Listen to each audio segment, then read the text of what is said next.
पतली सी कमर है जो कि स्टिग्मा को ओवरी से कनेक्ट कर रहा है ना बेटा, बीच का ही तो पार्ट है ना ये। स्टिग्मा को ओवरी से कनेक्ट करने का काम किसका है? स्टाइल का है। और मोनोकैपिलरी, मोनोकैपिलरी क्यों बोला जाता है? मैं बोलती हूँ ना, स्प्लिट कर लेते हैं बायो में। मोनो का मतलब क्या होता है? सिंगल, इकलौता। कैपिलरी जो टर्म यूज किया गया है किसके लिए यूज किया गया है बेटा? कार्पेल के लिए यूज किया गया है, फीमेल रिप्रोडक्टिव ऑर्गन के लिए यूज किया गया है। तो मोनोकैपिलरी का मतलब वो फ्लावर जिसके अंदर सिंगल कार्पेल प्रेजेंट रहेगा, उन फ्लावर्स को हम लोग क्या बोलने वाले हैं बेटा? मोनोकैपिलरी। हेलो मेरे प्यारे बच्चों, स्वागत है आपका अपने YouTube चैनल पर। आशा करती हूँ आप सभी स्वस्थ, मस्त और अपनी अपनी पढ़ाई में व्यस्त होंगे। तो चलिए बिना किसी देरी के वीडियो को स्टार्ट करते हैं। आज हम पढ़ने वाले हैं द फीमेल रिप्रोडक्टिव ऑर्गन। हम आज फ्लावर के अंदर का पूरा फीमेल रिप्रोडक्टिव ऑर्गन पढ़ने वाले हैं। मेल रिप्रोडक्टिव ऑर्गन हम लोगों ने कंप्लीट कर लिया है, मेल गैमेट हम लोगों ने कंप्लीट कर लिया है। अब बात आती है फीमेल की। दूल्हा तैयार है, अब दुल्हन को तैयार करना है फॉर द मैरिज। यही चलता आ रहा है ना। तो अब स्टार्ट करते हैं फीमेल रिप्रोडक्टिव ऑर्गन को। तो मैं आपको एक छोटा सा पहले ही रिकैप दे चुकी हूँ फीमेल रिप्रोडक्टिव ऑर्गन के बारे में, जब हमने फ्लावर पढ़ा था। तो क्या था बेटा, फीमेल रिप्रोडक्टिव ऑर्गन कहाँ प्रेजेंट था? द वर्ल्ड नंबर 4 में, ठीक है। The outer world was calyx, the second one is Corolla, the third one is androecium and the last one is gynoecium. Gynoecium के अंदर क्या प्रेजेंट था, या फिर वही गाइनोशियम क्या था? Female reproductive organ. Last wall था हमारे पूरे फ्लावर का। क्लियर बेटा? प्रोटेक्टेड रहता है उसके ऊपर क्योंकि काफी सारी लेयर हैं। क्लियर? चलिए पहले उसका डायग्राम देखेंगे। डायग्राम के अंदर क्या क्या उसके पार्ट्स हैं उनको पढ़ेंगे, देन उनसे रिलेटेड कुछ टर्म्स पढ़ेंगे। स्टार्ट करते हैं। This is female reproductive organ. बेटा आपने कभी भी देखा होगा हिबिस्कस का फ्लावर देखा होगा, उसके बिल्कुल मिड में प्रेजेंट रहता है, that is female reproductive organ. और उसके साइड में येलो येलो चीजें निकली रहती है, that is male reproductive organ. तो बेटा फीमेल रिप्रोडक्टिव ऑर्गन कुछ ऐसा दिखता है, थोड़ा सा कॉम्प्लिकेटेड सा। क्या कह रहे हो, मेल तो बहुत ही सिंपल था? नहीं बेटा, ये सिंपल नहीं होने वाला है। सबसे पहले इसका हेड है जिसको स्टिग्मा बोलते हैं, पतली सी कमर है जिसको स्टाइल बोलते हैं, नीचे इसका प्रॉपर ऑर्गन है जिसको ओवरी बोलते हैं, और ओवरी के अंदर रहता है हमारा ओव्यूल या फिर फीमेल गैमेट। ठीक है बेटा, हमें इसका प्रोडक्शन पढ़ना है अभी कैसे बनता है। क्लियर? पहले आप इसके ऑर्गन को पढ़ो फिर से। Stigma, style and ovary. Stigma head वाला पार्ट, स्टाइल इसकी पतली सी कमर, और ओवरी इसका नीचे स्वेलो वाला पार्ट। ठीक है बेटा, हम इसको मेगा, बेसिकली यहाँ ये वाला जो पार्ट है इसको हम लोग मेगा स्पोर भी बोलते हैं। मेगा का मतलब होता है बड़ा, और स्पोर का मतलब दाना। तो मतलब बड़े से दाने को हम लोगों ने क्या बोला, यहाँ पर ओवरी भी बोला जाता है क्योंकि स्वेलो रहता है बेटा, काफी स्वलन पार्ट रहता है ना। तो चलिए स्टार्ट करते हैं, लिख के देखते हैं क्या क्या लिखा हुआ है। Stigma presented at top of style, landing part of the pollen grain, it is waxy और स्टिकी। तीन चीज है, तीनों चीजों को पढ़ लेते हैं। सबसे पहले टॉप पे प्रेजेंट रहता है, ये हम सबको पता है। टॉप पे प्रेजेंट रहेगा फीमेल रिप्रोडक्टिव ऑर्गन की, जिसको हम लोग कार्पेल या फिर पिस्टल बोलते हैं।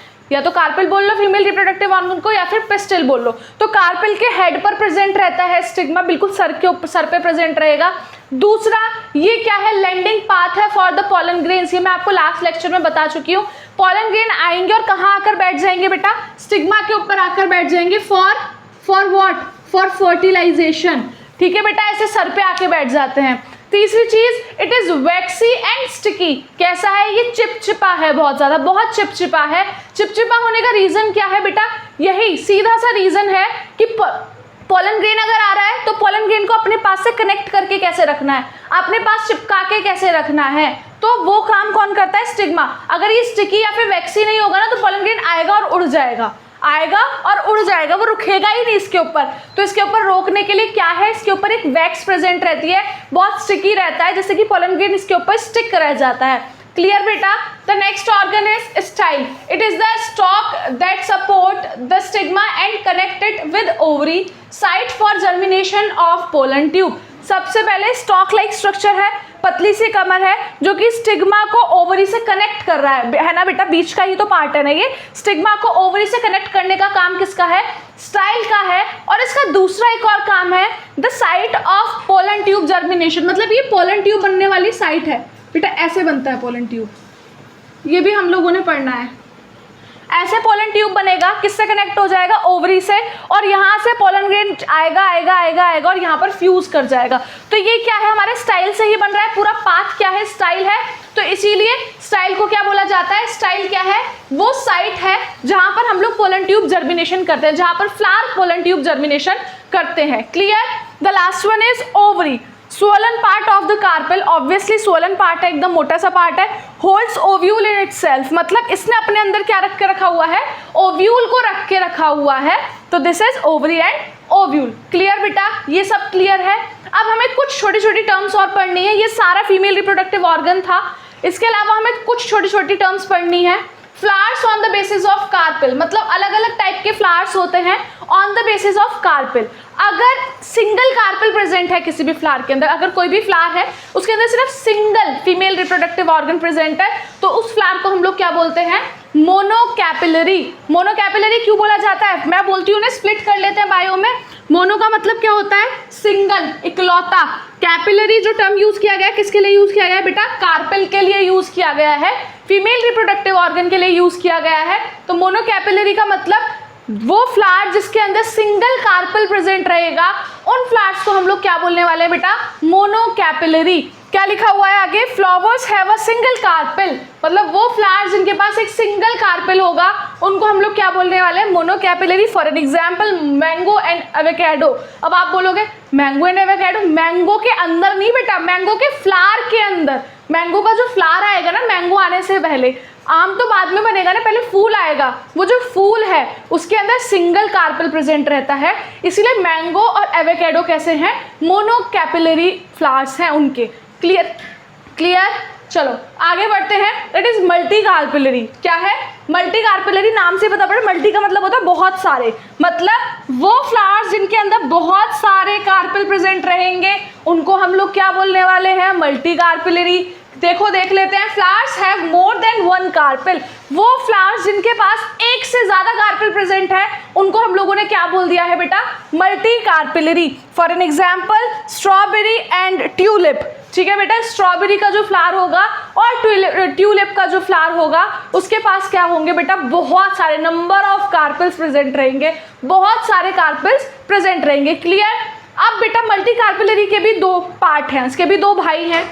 Number one is apocarpous and number two is syncarpous. अब बेटा ये जो दो भाई बनाए गए हैं ये कार्पेल के अरेंजमेंट के बेसिस पे बनाए गए हैं। अब ऑब्वियसली किसी के घर में दो लोग रहते हैं, सिंगल कोई एक अकेला इकलौता इंसान रहता है, वो तो कैसे भी रह सकता है, किसी भी रूम में जाके लेट सकता है, कहीं भी लेट सकता है। लेकिन जहाँ पर पूरा परिवार रहता है, बहुत सारे लोग रहते हैं, उनका अरेंजमेंट तो होगा ना कि 4 लोग इस रूम में सोने वाले हैं, 4 लोग इस रूम में सोने वाले हैं।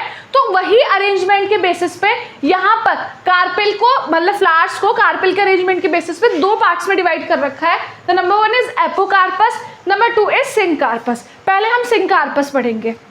सिंक का मतलब क्या होता है बेटा, जुड़े हुए, आपस में जुड़ा हुआ। सिंक का मतलब होता है जुड़ा हुआ।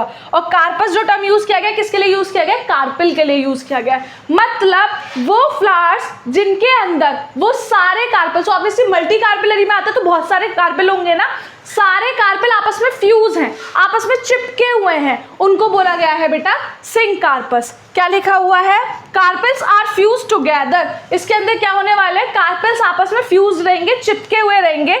फॉर एग्जाम्पल पेपेवर, पेपेवर का जो प्लांट है उसके अंदर जो उसका फ्लावर है उनके सारे के सारे कार्पेल क्या रहते हैं, आपस में चिपके हुए रहते हैं, इसीलिए उसको बोला गया है बेटा सिनकार्पस। अब बात आ जाती है एपोकार्पस। एपो का मतलब होता है फ्री, एकदम फ्री, लाइक उनको कोई दिक्कत ही नहीं है, अपना फ्री लिविंग है।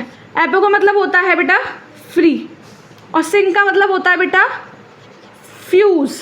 ओके, तो एपो का मतलब फ्री, मतलब वो फ्लावर्स जिनके अंदर जो कार्पेल्स हैं वो फ्री है, फ्रीली, लाइक आपस में चिपके हुए नहीं है, सब अपना अलग अलग है, उनको हम लोग क्या बोल देते हैं बेटा, सिनकार्पस बोल देते हैं। Carpel are fuse to, sorry carpels are free, है ना, कार्पेल्स फ्री है। फॉर एग्जाम्पल मिशेलिया या फिर माइशेलिया, कुछ भी बोल सकते हो। एक बार इसका डायग्राम बना देती हूँ। एपोकार्पस अगर देखा जाए, सपोज बहुत सारे कार्पेल है तो एक मिड में प्रेजेंट रहेगी ऑब्वियसली, इसके साइड में, इसके साइड में, मतलब देख रहे हैं ना, फ्री फ्री अपना अलग अलग है। लेकिन अगर हम एपोकार्पस की बात करें कुछ ऐसे रहता है बेटा, एपोकार्पस ऐसे, ये सारी आपस में क्या रहेंगी, कनेक्ट रहेंगी, आपस में सारी कनेक्ट रहेंगी, सिंकार्पस में, सॉरी सिंकार्पस में आपस कनेक्ट रहेंगी, एपोकार्पस में एकदम फ्री रहेंगी।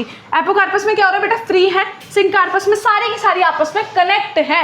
इसी के बेसिस पे दो टाइप के फ्लावर्स बनाए गए, एपोकार्पस, सिंकार्पस। बेटा क्लियर? तो यही था पूरा कार्पेल का। कार्पेल के बेसिस पे फ्लावर्स क्या होते हैं, कार्पेल क्या होता है, कौन से वर्ल्ड में होता है, मैं आपको सब कुछ बता चुकी हूँ। नेक्स्ट लेक्चर में हम लोग पढ़ने वाले हैं, क्या पढ़ने वाले हम लोग नेक्स्ट लेक्चर में, बेसिकली मेगा स्पोरोजेनेसिस देखेंगे। मेगा स्पोरोजेनेसिस देखने से पहले हम पूरा ओव्यूल का और ओवरी का स्ट्रक्चर देखने वाले हैं, बेसिकली ओव्यूल का देखने वाले हैं।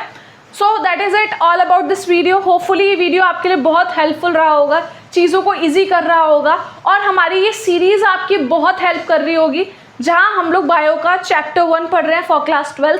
क्लास 10th का चैप्टर 1 हम लोग कंप्लीट कर चुके हैं, क्लास 12th का चैप्टर चल रहा है। अगर आप लोगों ने प्रीवियस वीडियो चेकआउट नहीं किए हैं, so please I request you go and check out them first, तभी आपको ये समझ में आएगा। So that is it all about this video. Thank you so much for watching. If you guys like the video, do like, share and subscribe the channel. Thank you.